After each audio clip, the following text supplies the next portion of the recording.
When I was 18, I met my boyfriend, and he was very charming, very romantic, said all the right things. Our first date, he showed up not only with flowers for me, but flowers for my mom also. And he was a real charmer, and he won me over really quick. He told me he was 23. As we got further along in our relationship, I found out that he had lied about a lot of things. He was actually 27, going through a divorce, and his charming ways became not so charming anymore. The dark side of him came out. The abuse started verbally, calling me names, saying I was fat, I was ugly, stupid. And then the abuse became physical and eventually sexual. So I get asked a lot why I stayed with him for 3 years. Reason is I was scared. He told me if I ever left him that he would find me and kill me. And I believed him because he wanted me to get pregnant really badly, and the night that he found out that I was taking birth control pills behind his back, he almost killed me that night. So I was very scared. I felt very alone. He kept me from friends and family, and I just really felt like if I left that he would, fulfill his word, that he would come and find me and kill me. I realized it didn't matter if I stayed with him or got away from him. Either way, my life was in danger. My friends came and they helped me find that courage and that strength that I needed to leave and get out of there. After I got away from him, there was a lot of anger, and not just towards him, but also towards God. Because I grew up in a home where I was taught bad things don't happen to good people, and if something bad happens to you, you did something to deserve it. I didn't understand what I did so wrong that God would do this to me.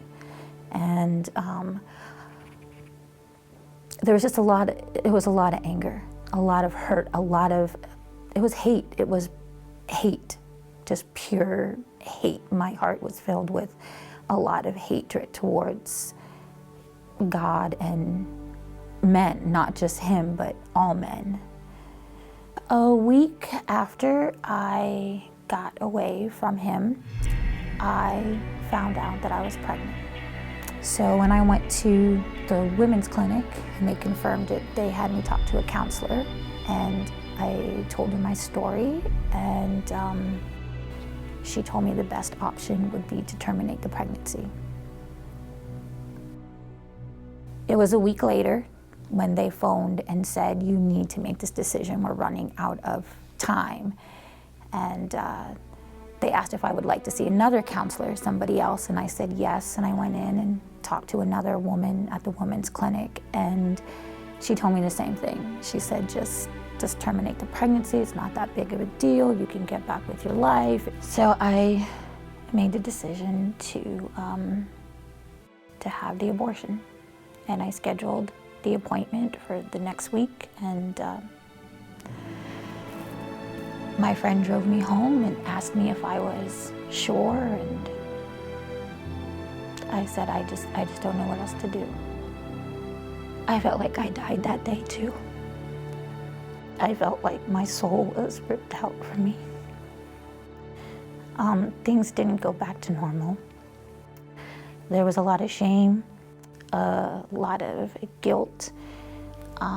It didn't make things better, it just made things worse. Because now not only did I have the shame for allowing this man to do this to me for 3 years, I also had the shame and the guilt that I took the life of my unborn child.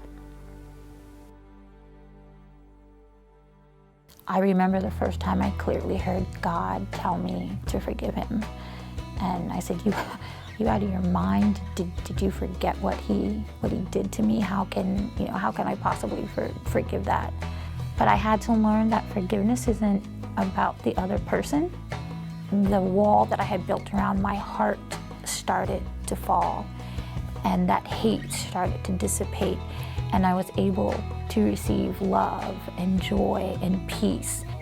The hardest thing was not forgiving him. That was probably one of the easier things to do. The hardest thing was forgiving myself. It took 21 years for me to forgive myself till I got to a point where I was able to truly receive God's forgiveness and also forgive myself.